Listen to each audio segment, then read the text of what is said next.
संत श्री तुकाराम जी महाराज, नामदेव जी महाराज, अद्भुत संत हुए महाराष्ट्र में।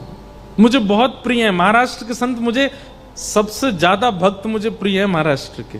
भक्त चरित्र जितने भी हम कहते हैं सब अच्छे लगते हैं, पर कहीं ना कहीं ऐसा लगता है कि जैसे पूर्व में शायद 200-250 साल पहले मैं भी शायद महाराष्ट्र में किसी भक्त के, किसी सेवक का सेवक रहा हूंगा। इसलिए महाराष्ट्र के जब भक्तों का चरित्र आता है ना, मन बड़ा प्रसन्न हो जाता है। हमको मराठी समझ नहीं आती, पर अभंग सुनना इतना अच्छा लगता है, ऐसा लगता है कि मानो कोई अपनों की बात कर रहा है।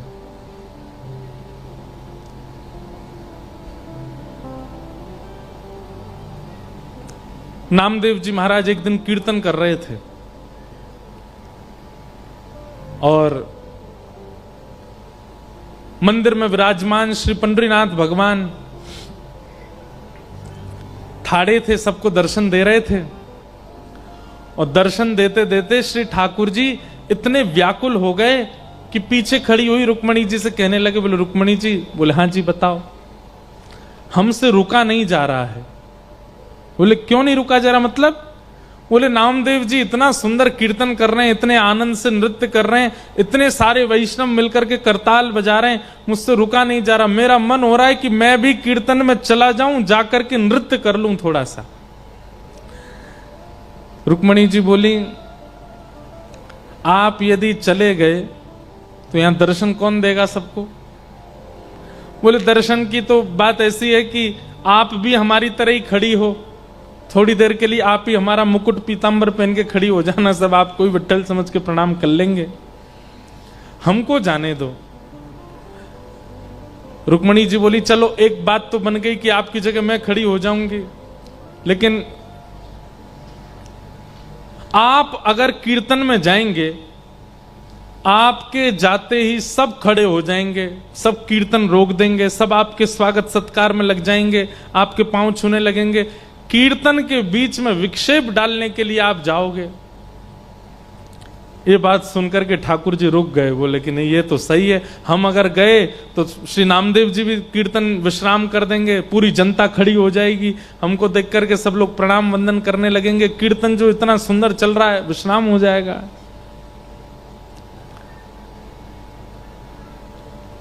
रुक्मणी जी ने जैसे ही देखा कि श्री पंडरीनाथ भगवान थोड़े से मुख मुरझा गया कि कीर्तन में हम नहीं जा पा रहे, हम इस बात को इसलिए बता रहे हैं कि नामदेव जी के शब्द में इतना इतना प्रेम था कि मंदिर में बैठे ठाकुर जी व्याकुल हो रहे थे। नामदेव जी बुलाने नहीं गए, ठाकुर जी व्याकुल हो रहे हैं कि मुझे कीर्तन में जाना है। हम सामने खड़े होकर पुकारते हैं, ठाकुर जी को कोई फर्क नहीं पड़ता, यूं ही खड़े रहते हैं। लेकिन नामदेव दूर कहीं पंडाल में बैठ करके कीर्तन कर रहे हैं और ठाकुर जी मत चल रहे हैं कि मुझे जाना है वहां पर। रुक्मणी जी ने जैसे देखा ठाकुर जी का मुख मुरझा गया, तो रुक्मणी जी बोली एक काम कीजिए। बोले क्या? ये आप काली कमली ओढ़ते हैं ना, इसी को सॉल बना करके और ढक करके अपने आप को, और आप चले जाओ कीर्तन में। लेकिन सुनिए, क्या पीछे ही खड़े रहिएगा, कहीं आगे मत जाइएगा, एकांत में बिल्कुल जहां कोई ना हो वहां खड़े होकर के कीर्तन सुन लीजिएगा, थोड़ा आनंद लेके आप आ जाओ। ठाकुर जी बोले ये बढ़िया युक्ति बताई। ठाकुर जी ने तुरंत सॉल ओढ़ी और पूरा अपना सर्वांगीण अंग ढक लिया, काली सॉल और कालो लाला, दिखाई तो दे में नहीं लेकिन ठाकुर जी की पहचान तो चाल से ही हो जाती है, उनकी चाल ही ऐसी मदमस्त है कि कोई ना पहचाने। लेकिन फिर भी ठाकुर जी को यह था कि विक्षेप नहीं हो कीर्तन में, मैं पीछे जाके खड़ा हो जाऊंगा। आहा, ठाकुर जी पीछे आकर के खड़े हो गए। हजारों की तादाद में वैष्णव बैठे थे और श्री पंडरीनाथ भगवान पीछे खड़े होकर के एक दीवार से टेक लगा करके मधुर भाव से नामदेव जी का कीर्तन सुन रहे हैं। और सुनते सुनते सुनते सुनते जैसे जैसे कभी कभी श्रोताओं में उचंग आती है ना, ऐसी ठाकुर जी में उचंग आने लगी। और जैसे ही कीर्तन की गति लय तेज हुई, थोड़ा कीर्तन की गति तीव्र होने लगी, श्री ठाकुर जी भूल गए कि मुझे सबसे छुपना है। वहीं कमर पर हाथ धर के उछल उछल करके कीर्तन करने लगे, नृत्य करने लगे। और नृत्य करते करते ठाकुर जी के नेत्र बंद हो गए। अब जैसे ठाकुर जी नृत्य करने लगे, धीमे धीमे जनता में प्रवेश करने लगे। अब पहले तो लोग उनको जगह नहीं दें अंदर आने की, लेकिन जैसे ही पीछे मुड़ करके देखें कौन है धक्का दे रहा है, पीछे देखें तो साक्षात पंडरीनाथ, और अपनी कमर पर हाथ धर करके मधुर भाव से नृत्य कर रहे हैं। हल्ला हो गया सब श्रोताओं में, अरे साक्षात पंडरीनाथ आ गए। सब ने मार्ग दे दिया और श्री ठाकुर जी नृत्य करते करते नेत्र बंद हैं, अश्रुपात प्रेमाश्रु गिर रहे हैं नेत्रों से, और कभी भुजा उठा के नृत्य करते हैं, कभी कमर पर हाथ धर के नृत्य करते हैं। सब देख करके आश्चर्यचकित हो गए। ठाकुर जी नृत्य कर रहे हैं और नृत्य करते करते जैसे ही सन्मुख आए, इतनी तन्मयता से ठाकुर जी नृत्य करने लगे कि ठाकुर जी की पीतांबरी धीमे धीमे खुलने लगी और खुल करके सर्वांगीण अंग से पीतांबरी उतरने लगी। लेकिन ठाकुर जी को भान नहीं है कि मेरी पीतांबरी उतर रही है।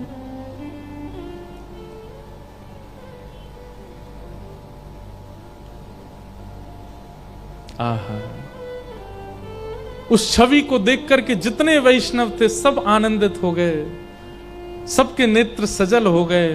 सबने ठाकुर जी को प्रणाम किया, दंडवत किया। इतना प्रेम ठाकुर जी करते हैं एक वैष्णव वाणी से।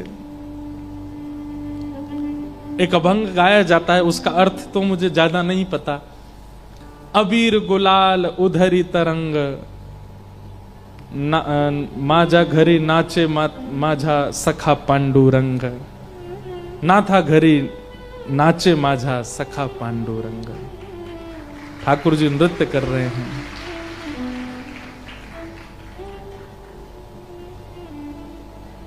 हम वैसे तो बहुत सौभाग्यशाली है कि हम ब्रज में जन्मे, पर कहीं हमारा जन्म महाराष्ट्र में हुआ होता ना तो हम सारे अभंग याद कर करके गाते, तो मराठी हमारी भाषा ही हो जाती ना फिर। लेकिन अब मराठी हमको आती नहीं। अच्छा, दूसरी बात क्या है, आप भाषा समझ करके भगवत वाणी कभी नहीं पढ़ पाओगे, भाव समझ के ही याद कर सकते हो।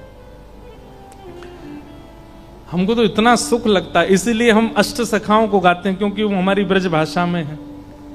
लेकिन कहीं महाराष्ट्र मराठी हमको थोड़ी आ गई होती तो हम सारे यहाँ के अभंगों को याद कर करके सुनाते कथाओं में, अपने लाल जी को सुनाते, भागवत जी को सुनाते।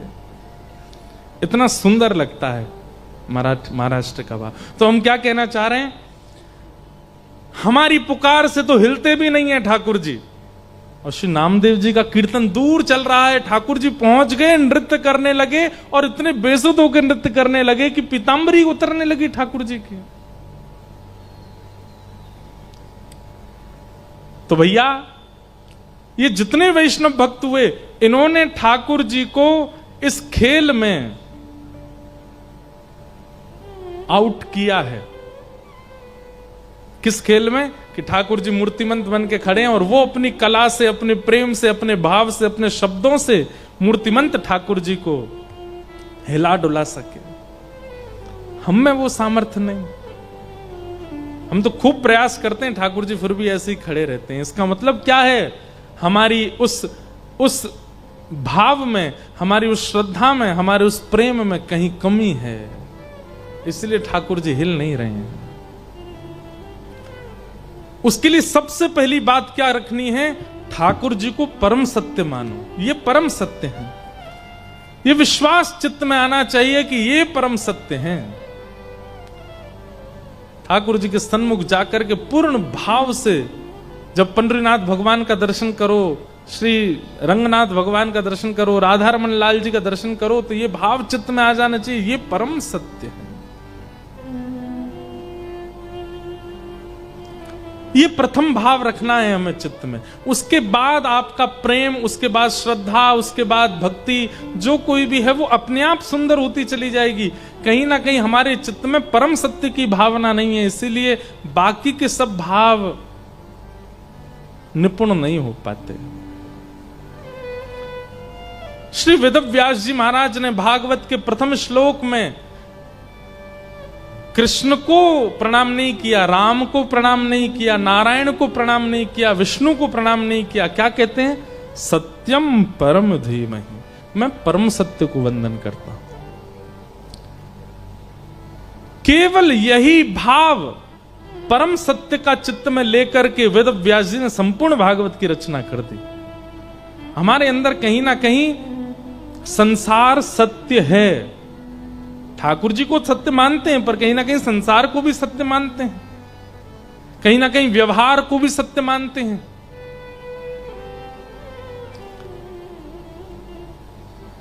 एक बार सुनिएगा, संत श्री तुकाराम जी महाराज, नाम सुना?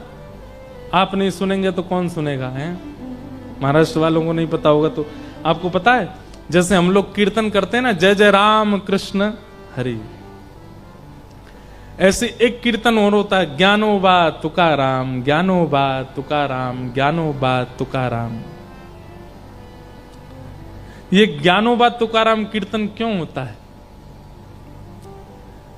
एक बार श्री पंडरीनाथ भगवान को शयन करा करके पुजारी जी चले गए, और श्री पुजारी जी जैसे ही नेत्र बंद करके सोए तो उनको क्या दिखा कि ठाकुर जी को मंदिर में शयन करा के आए, कंबल उड़ा के आए, और पुजारी जी के सोते ही नेत्र में स्वप्न क्या आया?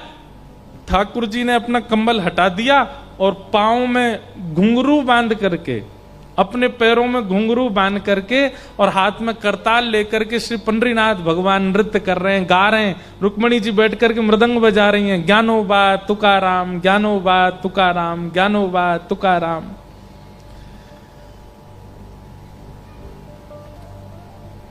ये दृश्य देख करके पुजारी जी व्याकुल हो गए, बोले मैं ठाकुर जी को सुला के आया, ये कैसा सपना आया कि ठाकुर जी सोए नहीं है। दौड़ करके गए और मंदिर में जाकर के धीमे से भीतर गर्भगृह के अंदर झांक करके देखा तो वहां यही दृश्य दिखा। श्री पंडरीनाथ भगवान हाथ में करताल लिए, मंजीरा लिए, ज्ञानो बा तुकाराम, ज्ञानो बा नृत्य कर रहे थे। रुक्मणी जी मृदंग बजा रही हैं और श्री ठाकुर जी नृत्य कर रहे हैं। पुजारी जी ने तुरंत प्रणाम किया, जय हो पंडरीनाथ। ठाकुर जी तुरंत स्थिर होने लगे, अपने स्थान पर खड़े होने लगे, बिल्कुल स्थिर। बोले अब मत होइए, चोरी पकड़ ली हमने, अब जैसे हो वैसे ही रहो। ठाकुर जी बोले आप क्यों आ गए? बोले क्योंकि हमको स्वप्न में दिख रहा था कि आप सो नहीं रहे हो, आप नाच रहे हो, पूरे दिन आप खड़े रहते हो, लोग बाग आपके दर्शन करते हैं, और रात को भी आप सोते नहीं हो, क्या कीर्तन कर रहे हो आप? और कीर्तन तो ठाकुर के नाम का होता है, ये ज्ञानदेव तुकाराम, ज्ञानोबा तुकाराम, भक्तों के नाम का कीर्तन क्यों कर रहे हो आप, वो भी अर्धरात्रि को?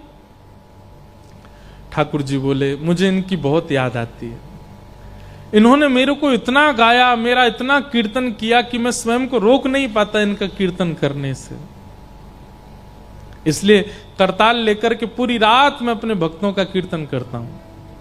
पुजारी जी बोले एक बात बताइए, भक्त तो आपके बहुत सारे हुए, लेकिन आप केवल ज्ञानोबा तुकाराम ही क्यों? ये दो मतलब आपके ज्यादा प्रिय हैं। श्री ज्ञानदेव जी महाराज और श्री तुकाराम जी यही आपके अति प्रिय हैं। बाकी के इतने सारे भक्त हुए, श्री नामदेव जी भी हुए, और उत्तर भारत के कई सारे भक्त हुए, अष्टसखा हुए, ये सब, तुलसीदास जी महाराज आदि, इन सब का किसी का नाम नहीं, ज्ञानोबा तुकाराम। ठाकुर जी बोले भक्तों की यदि गिनती की जाए तो मेरे अवतार कम पड़ेंगे, भक्तों के अवतार ज्यादा हैं। इतने सारे भक्त हैं कि सबका नाम एक साथ गाना मेरे लिए संभव नहीं, इसलिए हम क्या करते हैं, बोले एक भक्त तो है आदि भक्त और एक भक्त है अंत भक्त। आदि भक्त कौन? श्री ज्ञानदेव जी महाराज। भक्ति काल, भक्ति शतक आया था भारत में, 100 साल केवल भक्ति हुए थे। भक्ति शतक के सबसे पहले भक्त हैं श्री ज्ञानेश्वर माउली, इसलिए ठाकुर जी कहते हैं पहला नाम मैं उनका लेता हूं। और श्री भक्ति शतक के सबसे विश्राम के भक्त हैं श्री तुकाराम जी महाराज। छत्रपति शिवाजी महाराज के समय पर तुकाराम जी महाराज, तो ये 100 साल की जो भक्ति काल आया था उसमें प्रथम हुए श्री ज्ञानदेव जी, दूसरे हुए, अंतिम हुए श्री तुकार। इसलिए हम इन दोनों का नाम बोलते हैं। इस बीच में जितने भक्त हैं सबके नाम अपने आप उच्चारित हो जाते हैं, इसलिए ज्ञानोबा तुकाराम। पुजारी जी इतने प्रसन्न हो गए, बोले जय जय, आप विश्राम करो। बोले कल से हम नियम लागू करवा देंगे, जय जय राम कृष्ण हरि तो कीर्तन होगा ही, और साथ में ज्ञानोबा तुकाराम, ज्ञानोबा तुकाराम ये कीर्तन भी होगा। तो जब हम राम कृष्ण हरि गाते हैं तो हम लोगों का मन नृत्य करता है, पर बीच बीच में जब ज्ञानोबा तुकाराम गाते हैं तो श्री पंडरीनाथ भगवान नृत्य करने लगते हैं, आनंदित हो जाते हैं, मेरे भक्तों का नाम गा रहा है। एक बात कहें, कभी कोई अपराध आपसे बन जाए, कभी कोई पाप आपसे बन जाए और आपको उसका भय लगता हो कि नाथ मुझसे ये गलती हो गई, अब इसकी मैं क्षमा कैसे मांगूं, खूब सारे भक्तों का नाम कीर्तनबद्ध करके ठाकुर जी के आगे गा देना, खूब सारे भक्तों के नाम कीर्तनबद्ध करना। हम लगे हैं, आज ही हमारे मन में ये भाव आया कि एक कीर्तन ऐसा बनाएं जिसमें केवल भक्तों के नाम हो और भक्त नाम कीर्तन करके ठाकुर जी को प्रसन्न कर दो। कभी कोई अपराध बन जाए, वो भक्त नामा, वैसे तो भक्त नामावली है हमारे भक्तमाल जी में भी गाई जाती है, ब्रज के रसिक संत गाते हैं, भक्तों के नाम गाते हैं, पर एक सहज कीर्तन बनाने का मन है कि एक कीर्तन ऐसा बनाएं कि कभी ठाकुर जी के सामने बैठ करके गावें, ठाकुर जी प्रसन्न हो जाए। तुकाराम जी महाराज जिनका मैं स्मरण कर रहा था, संत श्री तुकाराम जी महाराज अद्भुत महापुरुष हुए।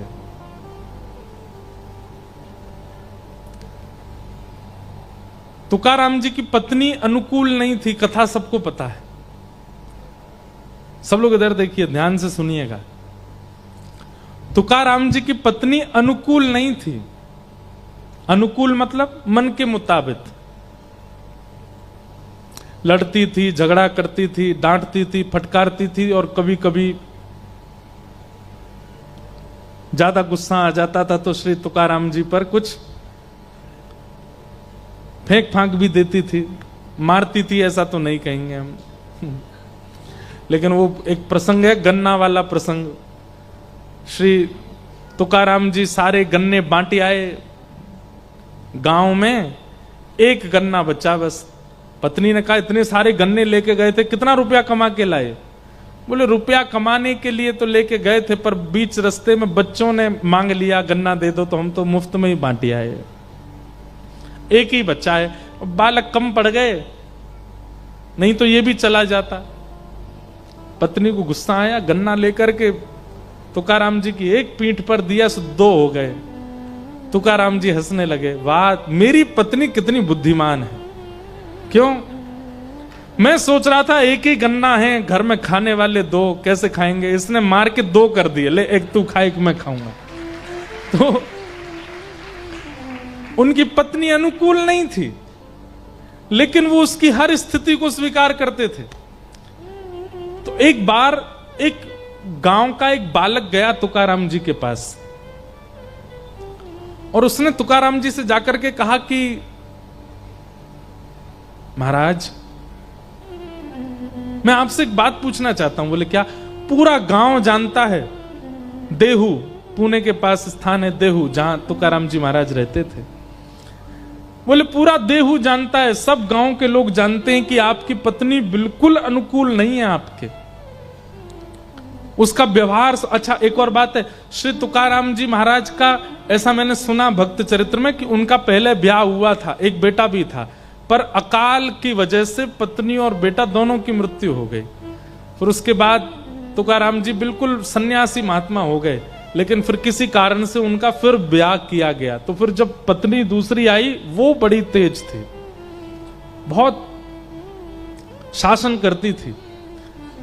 तो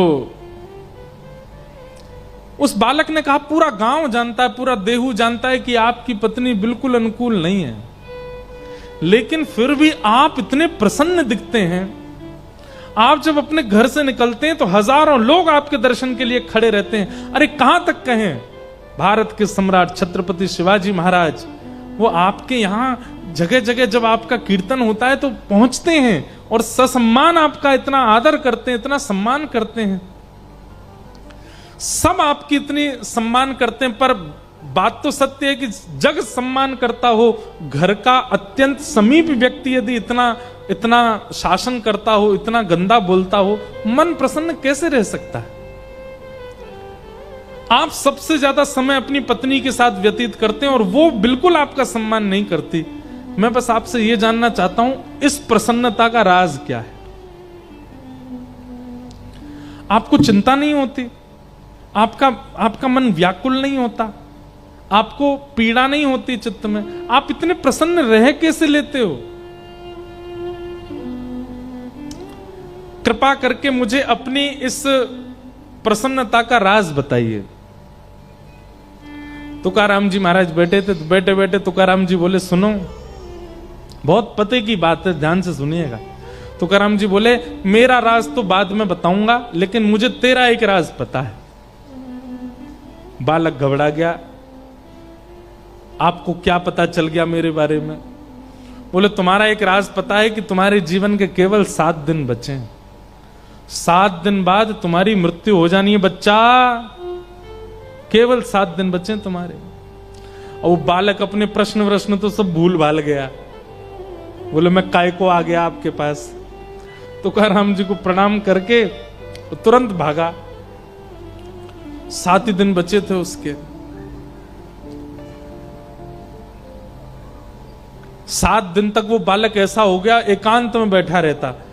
कोई आकर के उसकी बहुत प्रशंसा करता तो वो प्रसन्न नहीं होता था, कोई आकर के उसकी बहुत निंदा करता तो वो दुखी नहीं होता था, कोई आकर के उसका बहुत सम्मान करता था तो उसको पीड़ा नहीं होती थी, कोई उसका अपमान कर देता था तो वो सोचता था, भाई जीवन के 7 ही दिन बचे, कर ले अपमान, तू भी क्या करेगा। 24 घंटा केवल राम कृष्ण हरि, राम कृष्ण हरि, राम कृष्ण हरि। जीवन के 7 दिन बचे, मैंने ये भी अपराध किया था, मैंने ये भी पाप किया था, मुझसे ये भी गलती हो गई थी, हे ठाकुर जी मुझे क्षमा कर देना, मेरे जीवन का बस 7 दिन बचे हैं, मुझे सदगति दे देना, हे ठाकुर जी। एक संत, तुकाराम जी जैसे संत, जिनकी आज्ञा लेकर के छत्रपति शिवाजी रहते हैं, वो मुझसे झूठ तो बोलेंगे नहीं। मेरे जीवन के 7 दिन बचे हैं, नाथ मुझ पर कृपा करना। 7 दिन बीत गए। जैसे ही 7वां दिन प्रारंभ हुआ, सुबह स्नान ध्यान करके ठाकुर जी की सेवा करके, और दिन तो तिलक लगाता था, पर आज तो वो पूर्ण रूपेण 12 तिलक आदि करके और बिल्कुल गया और जाकर के श्री तुकाराम जी महाराज के चरणों में प्रणाम किया। भगवान, आज मेरे जीवन का अंतिम दिन है, 7वां दिन है, मेरी मृत्यु होने वाली है। आपने बताया था 7वें दिन मृत्यु होगी। तुकाराम जी बोले, अच्छा बेटा, इन 7 दिनों में तुमने क्या किया?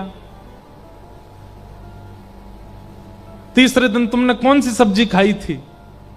बालक बोला, मुझे याद नहीं, माँ ने क्या बनाया था, बस मैंने खा लिया। अच्छा, तीसरे दिन की छोड़ो, कल रात्रि को तुमने क्या खाया था? बोले, मुझे बिल्कुल याद नहीं है। अच्छा, तुम्हारा किसी ने सम्मान किया था? बोले, मुझे वो भी स्मृति में नहीं है, पता नहीं, आए तो थे बहुत। किसी ने अपमान किया, किसी ने गलत गाली दी तुमको? बोले, दी तो थी, पर वो भी मुझको याद नहीं है। बोले, क्यों याद नहीं है? बोले, मैं केवल राम कृष्ण हरि, राम कृष्ण हरि, राम कृष्ण हरि जप रहा था, मन में ये सोच रहा था 7 ही दिन बचे हैं, किसी का अपमान लेकर के क्यों दुखी हूं, किसी का सम्मान लेकर के क्यों प्रसन्न हूं, क्या बनता है, नमक है कि नहीं, नींबू है कि नहीं, रोटी है कि नहीं, चावल बने, क्या बना है, पूरन पोली बनी, जो मिलता था बस खा लेता था, मैंने ज्यादा चिंतन किया नहीं। तुकाराम जी बोले, यही मेरे जीवन का राज है, मैं कुछ चिंतन नहीं करता, मैं हर दिन को अपना अंतिम मानता हूं, मुझे बस यही लगा रहता है कि मेरे कभी भी प्राण जा सकते हैं, किसी की निंदा लेकर के दुखी क्यों हूं, किसी की प्रशंसा लेकर के ज्यादा प्रसन्न क्यों हूं, मेरा हर दिन अंतिम है। मेरी पत्नी, वो मेरे से बिल्कुल प्रतिकूल रहती है, उसकी चिंता लेकर के क्यों बोझ रखूं, वो घर में रोटी देती है तो खा लेता हूं, नहीं देती तो भी प्रसन्न रहता हूं, क्योंकि मुझे ये सब चीज मेरी चिंता का विषय है ही नहीं। मेरी चिंता का विषय तो एक है कि मेरे प्राण गए और कहीं मैंने पंडरीनाथ को नहीं देखा तो मैं प्राण कैसे त्यागूंगा। इसी चिंता में, इसी चिंतन में लगा रहता हूं। इसलिए मुझे संसार के किसी भी सम्मान से, अपमान से आपत्तियों से, विपत्तियों से, अनुकूलता से, प्रतिकूलता से कोई फर्क नहीं पड़ता, मैं प्रसन्न रहता हूं। बालक चरणों में गिर गया, बोले वाह भगवान, प्रश्न पूछा था आपने तो प्रैक्टिकल दिखाया पूरा। जाते जाते बोला ये तो बता दीजिए कि मरूंगा कि नहीं। बोले मरोगे, हर क्षण मरोगे, ये चिंतन जाने ही मत दो। अब पूरा जीवन ऐसे ही जियो। आज 7वां दिन पूरा हो गया, अब कल से फिर 7 दिन के लिए ऐसे ही रहो, और फिर 7वां दिन पूरा, फिर 7 दिन के लिए ऐसे रहो। जीवन भर तुम ऐसे ही रहना। तुकाराम जी महाराज ने एक अपना जैसा भक्त निर्माण कर दिया अपनी क्रिया से। ऐसे महापुरुष, सत्यम परम धीमहि। ठाकुर जी के प्रति जिनका परम सत्य स्थिति भाव होती है, ज्यादा विचलित नहीं होते। संत श्री तुकाराम जी महाराज ने खूब सारे अभंग लिखे, खूब सारे अभंगों का निर्माण श्री तुकाराम जी ने किया। बहुत ध्यान से सुनना। इतनी ख्याति हो गई, सब जगह उनकी पूछ होने लगी। तो एक बार एक रामेश्वर भट्ट नाम के एक पंडित जी थे, उनको बड़ी ईर्ष्या हो गई, क्योंकि श्री तुकाराम जी महाराज कोई श्रेष्ठ कुलीन परिवार में जन्म नहीं हुआ था उनका। वो भले ही देह से नहीं हुए, लेकिन हृदय से, अपनी बुद्धि से, अपने विचारों से, अपने स्वभाव से बड़े बड़े ब्राह्मण भी उनके आगे हाथ जोड़ते थे। तो एक रामेश्वर नाम के एक पंडित जी, उनको बड़ी ईर्ष्या हो गई कि हम लोग इतना वेद अध्ययन करते हैं, हम लोग इतना ज्ञान लेकर के बैठे हैं, हम लोग शास्त्रों को जानने वाले, समझने वाले, हम लोग शास्त्र सम्मत नियमों का पालन करने वाले, और ये सामान्य सी मराठी भाषा में अभंग लिखता है और इसकी इतनी ख्याति हो रही है कि छत्रपति शिवाजी इसको प्रणाम करते हैं। तो एक दिन वो रामेश्वर पंडित जी गए और श्री तुकाराम जी से बोले मुझसे शास्त्रार्थ करो। तुकाराम जी तो हाथ जोड़ के बोले शास्त्रार्थ करो, नहीं तो समाज के आगे तुम्हारी पराजय स्वीकार करो। तो तुकाराम जी बोले मैं स्वीकार कर लेता हूं, बिना शास्त्रार्थ के स्वीकार कर लेता हूं कि मैं हार गया। अब उन्होंने जैसी हार स्वीकार करी तो जितने लोग वहां बैठे थे वो तुकाराम जी की और जय जयकार करने लगे। जय हो, क्या सरल स्वभाव, कितना मधुर स्वभाव। बताइए, इन्होंने बिना शास्त्रार्थ की अपनी पराजय स्वीकार कर ली। वैष्णव का इस स्वरूप होता है, वो विवाद में नहीं पड़ता, उसको दीन बनना अच्छा लगता है, उसको ज्यादा प्रतिष्ठा अच्छी नहीं लगती, वो सरल रहना, उसको सहज रहना। तुकाराम जी महाराज स्वीकार कर लिए, बोले मैं अपनी पराजय स्वीकार करता हूं, आप जीते रहिए, सदा विजयी रहिए। लेकिन रामेश्वर पंडित जी को क्रोध आया, बोले कि ऐसे काम नहीं चलेगा, कुछ ऐसा करना पड़े। क्या करें? तो उन्होंने जो ग्रंथ लिखते थे अपनी स्याही से, जो तुकाराम जी अभंग लिखते थे, अभंगों का ग्रंथ उठाया और ले जाकर के एक नदी में फेंक दिया। तुकाराम जी के नेत्र सजल हो गए, क्योंकि हृदय के भाव श्री विठ्ठल भगवान को प्रसन्न करने के लिए लिखे थे, किसी जनमानस को प्रसन्न करने के लिए नहीं, ठाकुर जी को प्रसन्न करने के लिए लिखे थे, और इन्होंने फेंक दिया सब नदी में। और ऐसा करके वो रामेश्वर पंडित जी चले गए। 13 दिन तक तुकाराम जी वहीं बैठे बैठे रोदन करते रहे, स्मरण करते रहे ठाकुर जी का। तुरंत ठाकुर जी हृदय में प्रकट हुए और प्रकट होकर के कहा, नेत्र खोल करके उस नदी के पास जाओ, देखो। और जैसे तुकाराम जी गए तो सारे पत्र जितने उन्होंने लिखे थे वो सब नदी के ऊपर परत बन करके बह रहे थे, एक बूंद जल से कागज भी गीला नहीं हुआ, सब यथावत सुरक्षित। और श्री तुकाराम जी महाराज ने सबको इकट्ठा करके पुनः अपना ग्रंथ सुरक्षित कर लिया। किसी ने ईर्ष्या भी की है तो उस ईर्ष्या से भी विचलित होना ये वैष्णव का स्वरूप नहीं है। कोई आपकी निंदा कर रहा है तो कहीं ना कहीं निंदा सुनकर के भी अगर आंसू आ रहे हैं ना, निंदा सुनकर के क्रोध आ रहा है ना, निंदा सुनकर के उसके प्रति आपको दुर्भाव आ रहा है ना, तो भी आप वैष्णव नहीं हो। निंदा सुनने के बाद भी सम रहे स्थिति। तुकाराम जी तो इसलिए रोए कि उनके हृदय के भाव सबसे नदी में ठाकुर जी ने सब कुछ सुरक्षित किया। वहां रामेश्वर पंडित जी के साथ क्या हुआ, उन्होंने एक सरोवर में जाकर के स्नान किया तो एक वैष्णव अपराध करके आए थे, एक भक्त को दुखी करके आए थे। जैसे स्नान किया, स्नान करते ही सरोवर का जल जो तन को शीतल करने वाला होता था वो जल अग्नि प्रदान करने वाला हो गया और पूरा जल संदग्ध हो गया, मानो जैसे उनका शरीर जला दिया हो किसी ने। अग्नि नहीं दिखाई दे रही है पर पीड़ा ऐसी हो रही है जैसे किसी ने जला दिया हो। वैद्यों के पास गए, बड़े बड़े ज्योतिषियों के पास गए, ना जाने कितने यत्न किए, कभी लेप लगाया, चंदन लगाया, सब किया, लेकिन दूर नहीं हुआ। तब किसी महापुरुष ने जो दिव्य दृष्टि रखते थे, उन्होंने कहा, बोले तुमने केवल जात पात देख करके और एक सामान्य व्यक्ति मान करके किसी भक्त के सुंदर स्वरूप, किसी भक्त की सुंदर वाणी का तुमने तिरस्कार किया। अब ये पीड़ा तुम्हारी तभी दूर होगी, जाके उनको प्रणाम करो। रामेश्वर जी आए, आकर के श्री तुकाराम जी को जब वंदन किया, प्रणाम किया, तुकाराम जी ने हृदय से लगाया, तुकाराम जी के हृदय से लगी, उनकी सारी पीड़ा समाप्त हो गई। जितना उनके शरीर में जलन हो रही थी सब धीरे धीरे समाप्त हो गया। ईर्ष्या निर्मत्सराणाम, कथा सुनने का अधिकारी नहीं है ईर्ष्यालु व्यक्ति।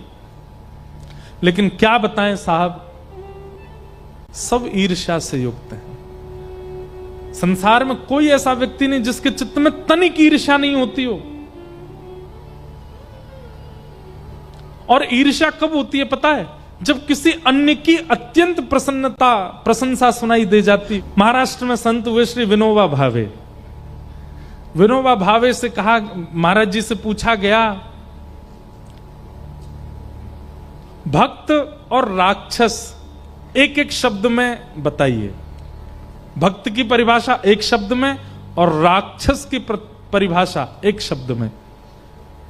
इतना सुंदर उत्तर दिया उन्होंने। वे कहते हैं, जो खुद में दोष देख करके सब में गुण देखे वो भक्त, और जो सब में दोष देख करके खुद में गुण देखे वो राक्षस। कितने अच्छा उत्तर। बोले जो मर्यादा पुरुषोत्तम, अति सुकुमार, अति कोमल, अति सुंदर राम में भी दोष देख ले वो रावण है। और जो बालकों के हत्यारे अश्वत्थामा में भी गुण देख ले वो द्रौपदी भक्त है।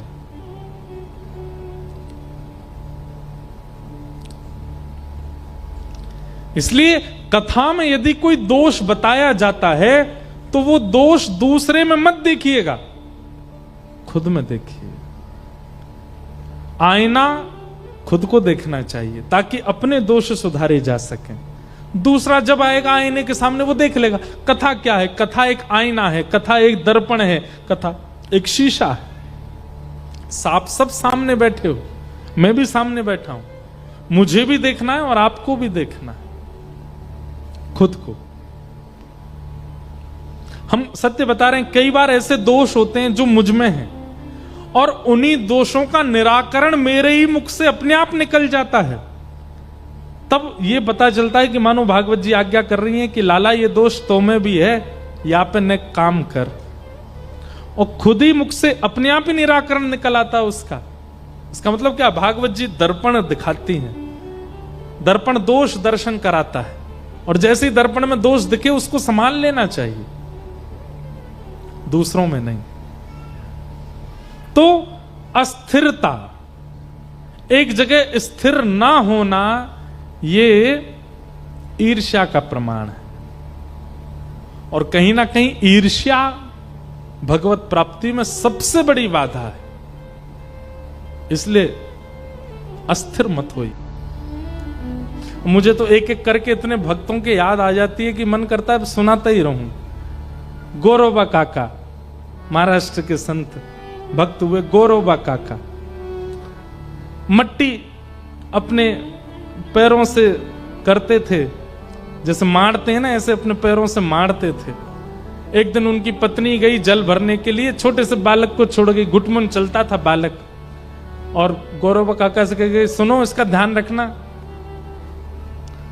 अब चलते चलते चलते मिट्टी कर रहे थे, और करते करते करते नाम की ऐसी धुन चढ़ी उनको, बालक चलता चलता पैर के नीचे आ गया, लेकिन उनको सुध नहीं रहे और बालक के प्राण चले गए।